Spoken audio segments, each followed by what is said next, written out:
I want to begin our Vision Sunday presentation by just saying thank you. Looking back over the last year, I dropped my jaw, I widened my eyes, and I just am amazed at you. Thank you as a church for giving yourself faithfully to the Lord and to the work of the gospel. The stories are far too numerous to try to recount. But even this week, I got an email this week from a lady that lives literally in the middle of nowhere, Canada, northwest Canada, in the mountains, on the way to Alaska. Her husband passed away a couple of months ago in his sleep. He was 56, healthy, strong, fit. And she said she watches our live stream on Sundays and is ministered to deeply. And she listed all the sermon series that have encouraged her off the podcast. And she just said thank you to you and the church. And that's just one case of maybe thousands that we don't even know of God working in hearts and lives. And it is to God's glory and to your credit. This is such a collective effort, and you've been such a wonderful church this year. So first thing I want to do is look back, and I can only share, I think I have 4 statistics to share with you and report to you. The report that you're going to receive was put together by our staff team and really under the leadership of Pastor Lance, the vision report, and then another booklet that you're going to receive. He put an enormous amount of developmental time into gathering the material, and then just a wonderful team of people really working hard on assembling our goals and the look back, look forward. Before I share stats with you, I want to say a couple things about the stats. We're not really focused on numbers around here. I don't look at numbers every week. I know pastors that obsess over them. I don't have the emotional margin for the ups and downs of numbers. And beyond that, I don't really control the numbers. And I just surrendered myself to do the work God called me to do and focus on the work goals and let God be responsible for the results. So please don't think as I share these stats that we find our church identity in numbers.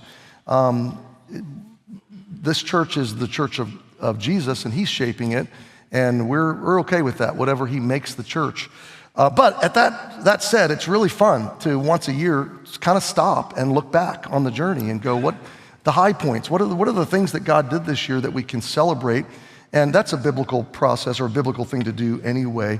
And so I'm really happy to report to you that during the calendar year of 2025, more than 240 people told us they received Jesus Christ as their personal Savior at Emmanuel. Wow.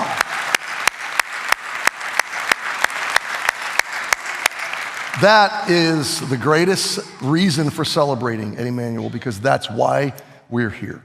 And that's what we give ourselves the most to. Everything comes out of that. Everything comes out of that purpose.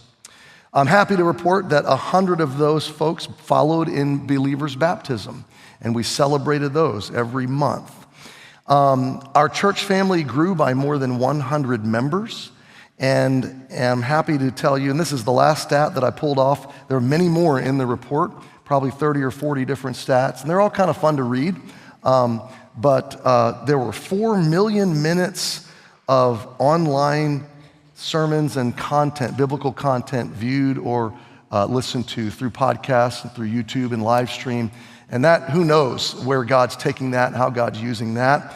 And so we're so thankful. Many more stats in the book, but again, I'm just going to skim the surface and share the high points. Let me give you a bit of a financial report. And this is, again, miraculous. It is marvelous. It's just what God is doing through your faithfulness and through your generosity. It's important when you get the report. I want to give you a little bit of interpretive help here. Our fiscal year is different than our calendar year. So as you leave today and you get this report, you go home and you look at it, and I hope you do, you'll see that the finance page references the fiscal year, which goes July to June.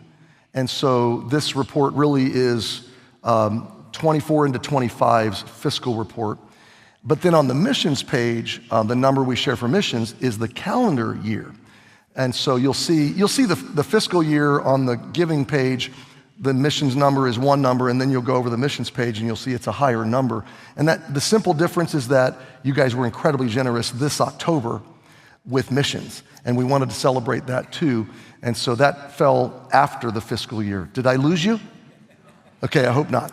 That's about as complicated as I'm gonna get. But here's the good news, and this is a miracle.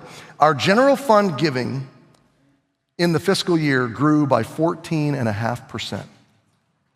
Yeah, that's a miracle. It's a tribute to your faithfulness, to your generosity. It's a tribute to God providing for you. It's a tribute to your heart, your love, your focus. But that's a miracle, friends.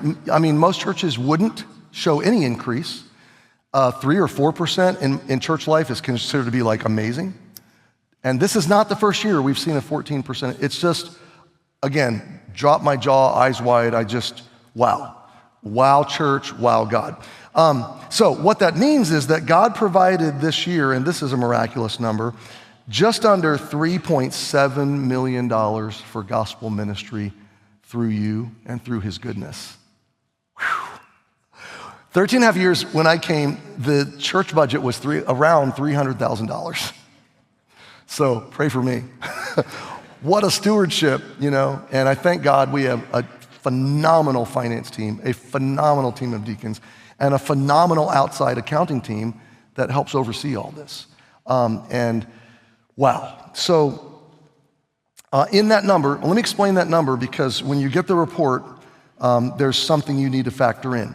So on the finance page in the report, there's a big number that represents that number that the ministry received, the income.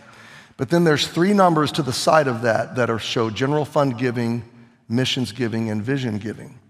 And if you add the numbers up, they don't add up, okay? So if you add the giving numbers up, you come to about 3.1 million. So there's about a $554,000 difference. And the first thing I thought is they're gonna wanna know what that is. And here's the good news. About 120,000 of that is inter-ministry income from school to church, and it's basically the school covering its own expenses that the church shares, like medical plan and liability insurance, and there's some other smaller things in there. So for instance, when we do a staff development event and it's church and school, the whole staff, the school shares their part of that, or a Christmas dinner or something like that. So about 120 of that is just inter-ministry income from school to church. But the other for the other 430,000 is the fact that we, about 10, 11 years ago, we bought a house across the street and down the street from the church. And that was a staff house. We had some of our single ladies that work at church and school living in that house. And it was a win-win because it was an investment for the church 10 years ago. And it was, we could provide a subsidized lower rent structure for them. So it was just kind of a blessing. Well, that house grew in value, and this year we sold that house, and that money went into our emergency reserve savings, and it becomes a part of the fund that we do improvements and developmental things. And so we work as a finance team to ascertain what's the best structure for emergency reserves, and then for school and church, and then what do we need to do next around the church? So you notice lately we've been renovating the kitchen, we've remodeled bathrooms, we've been working on we're expanding the parking lot by about, I think when it's all said and done, it'll be about an extra 100 spaces. Won't be done till the spring. We've got some safety bollards that we're putting in the concrete out here in front of the kids' spaces. Lots of things like that are in motion. We want to eventually do a renovation downstairs of the kids and teen spaces. So we do that out of the margin and out of things like, you know, the sale of that house. Occasionally we might have a special offering if we feel like that's the best way to fund something. But that's a little bit about why there will be a difference. You'll see the giving numbers, and then you'll see the total income, and the difference is the interministry and the sale of the house. And then you'll see, as is always the case generally with our finance reports, our expenses are under our income. And we're always very careful to live frugally and faithfully, and to steward well, and to make sure we're always doing what's best for the ministry. So we're an open book on that. Like I said, we have lots of eyes that look at these things. And if you ever have a question on what you see in a report, please reach out to us. We'd be happy to talk with you. Then, I didn't give the last two. 235,000 went to global missions last year. We've already exceeded that in the new fiscal year because of October. So that'll be an exciting report next year. I think that's the last one on that one, right? Okay, so let's look forward now. Let's move into the packet that you'll get. And I'm About 3 minutes behind. Okay, here we go. So this is the packet you're going to get. It's going to be in an envelope like this. We don't give it to you now because you won't listen to me preach. You'll just read the packet, okay? Some of the things in the packet won't apply to you. Some of them will. So those of you that love your refrigerator magnet, we got you covered, okay? There's a prayer card. Here's what I want you to do with this. Wednesday night, we have a Lord's Table service. I want you to take this card, think about your most significant prayer request for 2026, maybe one or two. Jot it down. Wednesday night, we'll have a time of prayer. Drop this off on the platform. Leave it here at the altar. We'll collect those. We'll type up a list, even if it's anonymous, and we'll pass that to the staff, and we'll pray for you in regards to that prayer request. There's some other things about joining our mailing list and online giving. There's a pamphlet about groups, which I'll tell you about in just a second. The church calendar, I'll give you a highlight on a few things. The two main things in the book that had the most work put into them is the Vision Sunday Report 2026, and that has all the stats and many more that I just told you about. It has all of our New Year goals by department and by purpose, and that involves the input of the whole team, all the church staff. And then we've assembled, and this is many months in the work, we've assembled a little book called Discover Emmanuel, 10 questions to ask if you're new. We're giving this now to every guest and every Foundations 1 class attendee and every Welcome Lunch attendee. We've been a long time wanting to do this. It's a book that really gives an orientation to what is Emmanuel. It's the whole church covered in a synopsis in this book with QR codes that go to web pages that expound and doctrinal statements and things like that. We're giving this all to you because we want you to read through it and be familiar with it. This might even answer some questions or tell you some things you didn't even know about your church. And so hang on to that. You might pass it along to a friend or somebody that might benefit from it. So let me speak for a moment about some forward-looking goals and some things we're anticipating in the new year. By far, the biggest step we're taking of faith as a church is we're adding the Saturday worship service at 4:30, okay? That has been, since we've been talking about it minimally, it's been overwhelmingly positively received. I've had so many people tell me, my work schedule, I've had people tell me I can start coming back. I mean, there's just so many stories. I already see the momentum of God's Spirit in this. I will tell you, for many of you, this is not a big deal. For those of us on the church staff, this is a huge deal. So pray for us, okay? It's a huge deal in terms of our personal workflow. It's one more day of planning church, planning worship, and leading teams and orchestrating all that goes into it. There's a lot of moving pieces, so it's a strategic and a logistic complex opportunity. And then there's just, it's all the challenges related to it. So we want to move forward by faith. Even for me, I've got advisors and consultants telling me how this will impact me and my voice, speaking 3 times and maybe eventually 4 on a weekend. And that probably means I'll end up doing a little more, not a ton, but a little more sharing of the teaching. But again, I want to be sustainable. I want to protect my sanity. I don't want to blow out my voice. So there's a lot to that. It begins on March the 14th of this year. So that's a Saturday, 4:30, okay?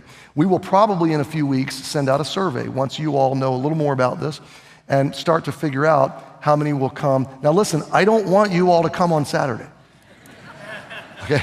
I want some of you to come on Saturday. I would love for many of you to volunteer on Saturday. We are nervous as a staff, like what does this look like? And for many people it works better, for many people it doesn't work, but we think in the long view, this is the right step for the forward development of the church. We really do believe that this is the Lord's leading. What does this mean as well? And I don't have time to unpack this at length. It does mean we're going to modify our Wednesday schedule. So our present Wednesday schedule is full graded everything, kids, nursery, kids, teens, singles, adults, and the whole building, And so we are going to scale back a little bit on that. So that we don't overtax our staff and so that we can properly put energy into the weekend. And there's no comparison. We won't really lose any of the effect of what happens on Wednesday.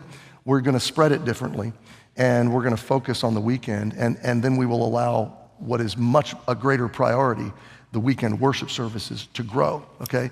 And so it is a value decision. But what Wednesday will look like this: there will not be a kids program on Wednesday. There will not be a nursery on Wednesday. There will be a teen program. There will be a single adults Ignite program. In the first quarter, I think there's one adult group on Wednesday. We are going to offer different adult groups at different times. We may assess, one of the things I've said to the staff a lot in this process is we want to come up with what we think is manageable in the first iteration of this, and we want to live it for a quarter, like 3 months or 6 months, 2 quarters, and then we want to assess. And I'm going to ask you as a church family, if you're among the couple hundred people that usually attend as adults on Wednesday nights, what I want to ask you to do is indulge about a 6-month window of a new format, a new groups format for adults, which would be even home groups as an option and some other group times, and then groups on weekends like we presently do them. We are still committed to the group model, but we'd like to, in the first quarter especially, minimize the Wednesday night group model so that we can, again, focus on the weekend. Roll with me on it, okay, and just understand we're going to assess that, and we may modify that going forward. We really want to do what's best for the whole, for the church, okay? So there is as well, though, an expanded and kind of a modified groups plan. That's articulated in the book and in the booklet in your packet, and we have been kind of test driving home groups. We started with a few, and now I think last quarter we had 10 of them or something like that, 8 or 10, and they've been very well received, and lots of you might be interested in that. And so that's kind of a whole new thing we're doing, and that will continue to grow. So those are our biggest kind of like growth, strategies, developmental strategies for the church. We have an architect, we're looking at other things, but that's in the initial. Let me talk to you about some calendar things that I'm excited about. And again, there's many wonderful opportunities, but probably the top 3 or 4 would be, first of all, we have the ladies' conference coming up. And I can't remember if it's late February or early March this year, but the conference this year is with Laura Story and Francie Taylor, and it's just going to be a special time. We've already got registration open. We already have a huge number of people registered. Churches come from all over the Northeast to that, and that'll be great for all of our ladies. And then we have scheduled late April, just before May begins, we've scheduled a marriage refresher weekend with Bob Lapine. This will be a Friday night, probably a Saturday morning for all married couples or those planning to be married. Bob Lapine is very well known in the marriage and family space. He was for, I think, 30 years the co-host of a national and in some ways global radio program, Christian radio program called Family Life Today. Some of you may remember that program. And he was the co-host. He still is the voice of narration on Alistair Begg's radio program, which I think is Faith for Life. Bob's a very good friend of mine, and he is just a tremendous authority on marriage, and he'll come on a Friday and Saturday and encourage our marriages. So excited about that. And then back by popular demand is Healthy Church Weekend, and this year will be with Shane and Shane. So I'm really excited about that. So we had Healthy Church Weekend 2 years ago. This is a conference, retreat, thing we do for other churches. And it's a Friday, Saturday, Sunday event. And we invite we had about 100 or so churches represented at last conference. Again, 2 Octobers ago. We did this with the Gettys and with Matt Papa and Matt Boswell. It was a wonderful weekend. And it kind of culminated with the concert on Friday night and then into Sunday worship with our church family. And so this event will be with Shane and Shane and their team, and we'll do the same thing, Friday night concert, Saturday, and then into Sunday. So the first 2 events are for our church. The third event is really for others outside of our church, and we serve to encourage them and help other churches to grow in health and to flourish. So we're excited about all these opportunities. And there's many, many more things I don't have time to say, but that is a little bit of an overview of what you're going to get in your packet. And I got to tell you, I am, and I know our staff is, we are so excited about the new year. And many of you have already volunteered for Saturday teams, and we're looking at all that with fresh eyes. And over the next, we have about, this second week, we have about 8 weeks to get our act together. And before the first Saturday. So you pray that God will give you clarity on what your part might be in that. Okay. I'm trying to think if there's anything else I should say. Oh, this is the last thing. We hold our plans with open hands. What did James say? If the Lord will, we will do this or that. All of our goals, all of our plans, all of our ideas, they're just our best effort to anticipate. Honestly, here's the question we ask. How do we get out of God's way and let God do what he wants to do? How do we stop preventing God from doing the work he wants to do? There's a passage in the Gospels where Jesus went to Nazareth, his hometown, to do great works and miracles. And he marvels. There's only 2 times in Scripture where Jesus is astounded, shocked. And in this case, he marvels at their unbelief. The people in Nazareth, they were skeptical. They were critics. They're like, who's this? This is Joseph and Mary's son. They just didn't catch it. And the verse, I think it's one of the saddest verses in all the Bible. He could do there no mighty work. He went into Nazareth planning to do a bunch of healing and a bunch of big miracles, and he could do there no mighty work because of their unbelief. So my challenge is to go forward as a pastor leading with belief that God is on the move in New England, and he's working, and he wants to work in our church.